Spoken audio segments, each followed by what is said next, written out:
Sporting ক্লাবের উপস্থিত হয়েছি। এই ক্লাব 135 বছর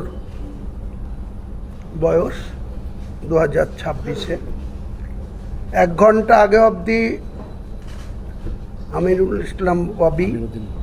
আমিরুদ্দিন ববি উনি আমাদের এই ক্লাবের প্রেসিডেন্ট হিসাবে আগেই বললেন যে 2017 সাল থেকে অবধি উনি প্রেসিডেন্ট, মধ্যে 8 মাস ব্রেক হয়েছিল, সেটা ছেড়েই দেন।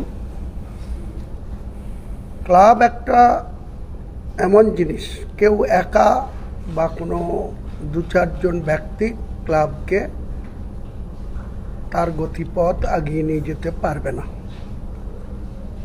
যারা কাজ করে তাদের সমালোচনা হয়, যারা কোনো সমাজের দায়িত্ব নিয়ে কাজ করে বা কোনো ক্লাবের দায়িত্ব নিয়ে কাজ করে বা কোনো পলিটিক্যাল পার্টির লিডারশিপ দেয়, তাদের সমালোচনা হয়, বিতর্ক হয়, তাদের সম্বন্ধে অনেক আলোচনা হয়। আমি এক্সিস্টিং যিনারা আছেন, যেসব ট্রাস্টি রয়েছেন, মোস্তাক সাহেব সহ সকলের কাছে আমার একটাই বক্তব্য, আমরা জেলায় বসবাস করি। আজকে এই যে মোহাম্মদ স্পোর্টিং ক্লাবের মতো একটা ক্লাব, এত সম্মানের জায়গা, আপনারা নিজে থেকে আমার উপরে দায়িত্ব অর্পণ করেছেন। ইনশাআল্লাহ আমি চেষ্টা করব এই ক্লাবের আগামী দিনে সম্মানের সহিত যাতে আমরা এই ময়দানে মোহনবাগান, ইস্টবেঙ্গল, পাশাপাশি আমাদের এই ক্লাবও যাতে প্রতিযোগিতামূলক যে কোনো টুর্নামেন্টে আমরা সম্মানের সহিত এই ক্লাবকে পরিচালনা করতে পারি। আর ক্লাবের সাপোর্টার বা ক্লাবকে যেনারা ভালোবাসেন, ক্লাব দর্শকদের উৎসাহিত দরকার। তবে ক্লাব বা কোনো খেলোয়াড় মাঠে যদি দর্শক না থাকে, সাপোর্টার না থাকে, তাহলে ভালো প্লেয়ারও ভালো খেলতে পারে না। কাজে আমি সমস্ত মোহামেডান স্পোর্টিং ক্লাবের যারা সাপোর্টার রয়েছেন তাদের কাছেও আমার আপিল থাকবে, অনুরোধ থাকবে, আবেদন থাকবে যে আপনারা অযথা কারো প্ররোচনায় পড়ে হঠাৎ করে কোনো ব্যক্তিগত ফেসবুক চালিয়ে বা ইউটিউবারদের আপনারা রিয়াকশান দেবেন না। আপনাদের কোনো বক্তব্য থাকলে, আপনাদের কোনো ক্লাবের সম্বন্ধে কোনো খারাপ কিছু শুনলে সরাসরি আমাদের সঙ্গে যোগাযোগ করবেন। দরকার হলে লিখিতভাবে আপনাদের প্রস্তাব, ক্লাবের আমি প্রেসিডেন্ট, আমার পদাধিকারীরাও থাকবেন, যারা এক্সিস্টিংয়ে আছেন তেনাদেরকেও আমরা চেষ্টা করব আগামী দিনে আমাদের ক্লাবের স্বার্থে সকলকেই সহযোগিতা নিতে চাইব। আমিও সকলের সঙ্গে সহযোগিতার হাত বাড়িয়ে দেব। আমাদের 1 পয়েন্ট এজেন্ডা থাকবে এই ক্লাবের ঐতিহ্যকে ঠিকঠাক করে তুলে ধরা। এই জায়গায় কোনো কম্প্রোমাইজ আমরা কারোর সঙ্গে করব না। ইতিমধ্যেই যেটা হয়ে গিয়েছে বা কারো সম্বন্ধে কিছু বলা হয়েছে, বর্তমান এই ক্লাবের অর্থনৈতিক অবস্থা অত্যন্ত সংকটময় পরিস্থিতিতে আছে।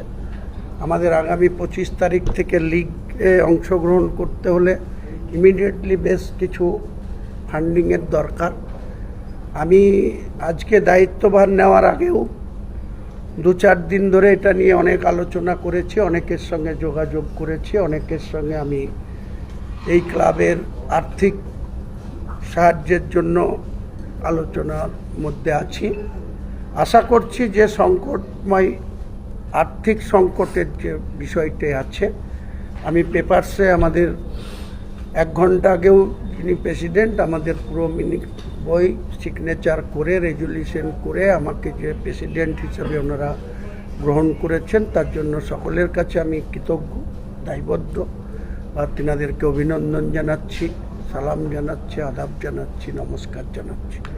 পাশাপাশি আমি যেটা দেখেছি সেটা হচ্ছে যে 13,97,00,000 টাকা এই ক্লাবের দায়ভার এই মুহূর্তে আমাদের বলতে পারেন ঋণ আছে বা আমাদের ক্লাবের ইমিডিয়েটলি দরকার।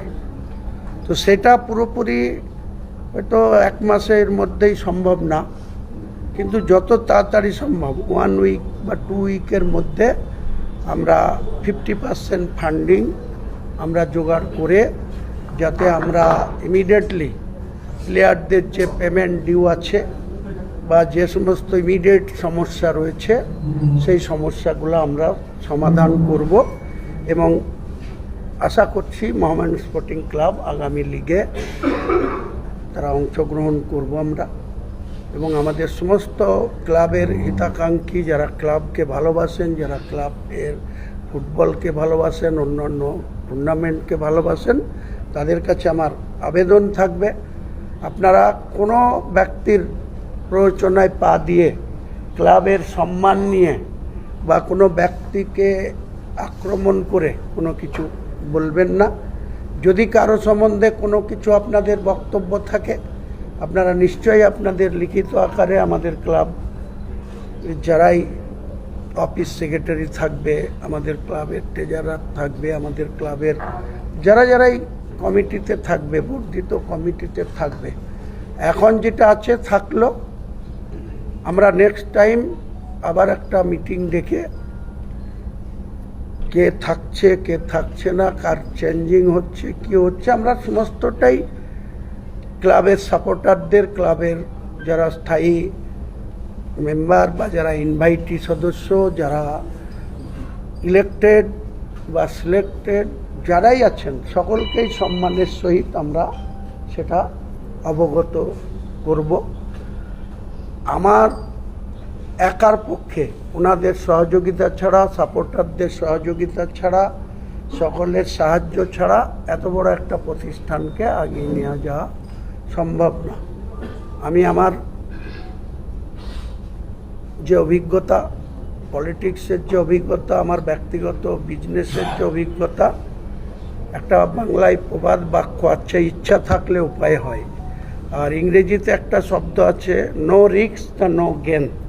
আপনি যদি লাইফে রিস্ক না নিতে পারেন, তাহলে আপনার লাইফে কোনো দিন জ্ঞান হওয়ার কোনো সম্ভাবনা থাকে না। তাই আমরা আমাদের লাইফ ভোর অনেক প্রতিকূলতার মধ্যে, অনেক সমস্যার মধ্যে, অনেক বিরোধিতার মধ্যেও আমরা লড়াই চালিয়ে গেছি।